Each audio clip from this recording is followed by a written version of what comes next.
Сәлем достар, біздер осындай сочник дайындаймыз. Ол үшін 2 жұмыртқаға шекерімізді, бөлме температурасына майымызды, қаймақ, қамыр қопсытқыш, тұз салып, ұн салып, жұмсақ, қолға жабыспайтын қамыр илейміз. Осындай массада шығады, бұны бетін жауып қойып қоямыз. Енді салмамызға келгенде творог, оның үстіне шекерімізді салып, қаймақ, 1 қасық манный, 1 қасық ұнымызды және ванильный сахар, мен осындай қолданамын.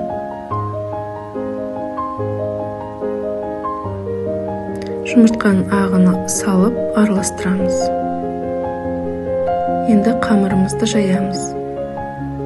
Осындай қалыңдықта болады. Жайылған қамырды қиып аламыз. Осындай дөңгелектерге салмамызды салып, көз мөлшерде саламыз қамырдың диаметріне қарай.